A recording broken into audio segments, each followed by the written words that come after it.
niya, Kyle. Sabi niya sa chat, magka-cash out lang siya sa drop point ng app na to. Pagkatapos nun, wala na. Pero tignan niyo yung my story niya. Nakapag-post pa siya kaninang umaga. Nakain sila sa buffet. Fake to. Tignan nyo yung timestamp ng image file. Created October 2024. Niloloko lang tayo ng app na to. Ang Cashify app. Hindi ito para sa pera. Kung hindi pera ang habol nila, ano?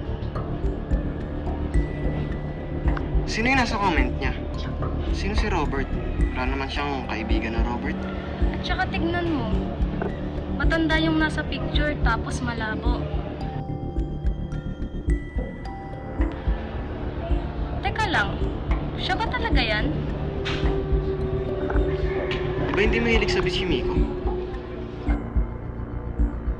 Puro mga gawa-gawang pangalan lang. Teka nga, at tatawagan ko ang mama ni Miko.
Hindi pa rin nahanap ng mga pulis si Miko.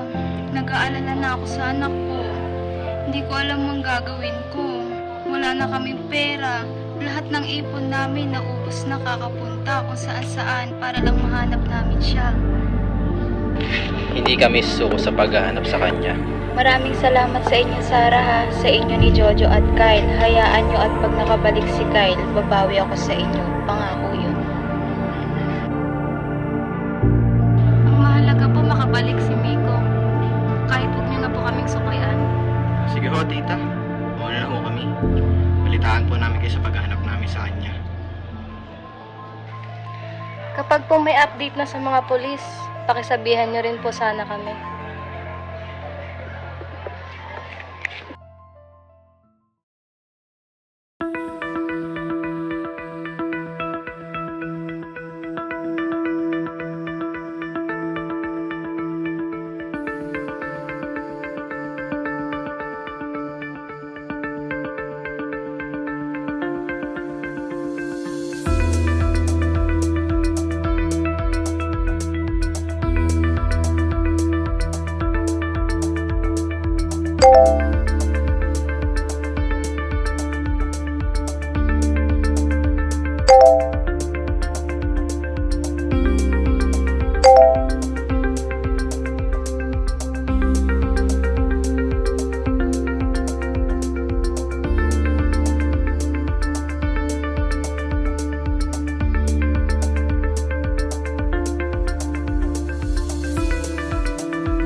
Mula sa lalawigan ng Cavite, ito ang Cavite Alerto Balita. Isang malalim at tila lumalaking misteryo ang kasalukuyang bumabalot sa magkakahiwalay na kaso ng pagkawala sa probinsya. 3 kabataan ang iniulat na hindi pa rin nakakabalik sa kanilang mga tahanan.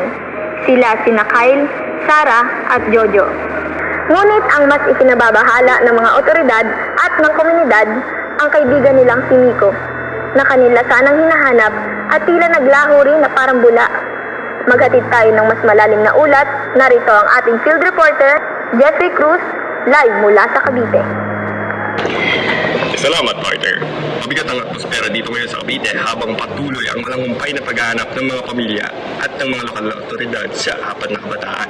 Nagsimula ang lahat sa magkakahiwalay na ulat ng pagkawala ni Kyle, Sarah at Jojo. Ayon sa mga huling impormasyon mula sa mga saksi, ang 3 ay huling nakitang magkakasama nitong mga nakarang araw. Ayon sa kanilang mga text messages sa kanilang mga pamilya bago sila tuluyang mawala ng komunikasyon, binalak ni Kyle, Sarah at Jojo na suyuri ng ilang bahagi ng Cavite upang hanapin ang isa pa nilang kaibigan. Ito ay si Miko. Si Miko ay una nang iniulat na nawawala ilang araw bago ang 3. Ngunit sa kasamang palad, sa halip na mahanap si Miko, tila maging sina Kyle, Sarah at Jojo ay tuluyan na ring nawalan ng kontak. Hindi na marinig ang kanilang mga cellphone at sarado na rin ang kanilang mga social media accounts. Nakausap din natin ang kanilang mga magulang, kaibigan at eskwelahan, ngunit wala pa rin tayong makuhang balita. Samantala, ang tracker team ng Cavite PNP ay kasalukuyan na nagre-review ng mga CCTV footages sa huli nilang mga pinuntahan. Sinisiyasat na rin kung may naganap bang foul play o kung may kinalaman ito sa mga sindikato. Bagamat tikom pa ang bibig ng pulisya at opisyal na anggulo ng investigasyon, susubukan pa rin nating magbigay ng update. Huwag nating hayaang magpatuloy ang misteryong ito dito sa Cavite. Para sa Cavite Alert sa Balita, ako ang inyong reporter Jeffrey Cruz. Partner, balik sa inyo sa studio. Dako naman tayo ngayon sa sports news. Partner CJ, anong latest? Ayun na nga mga idol! Panalo ang Spurs sa Game 7 laban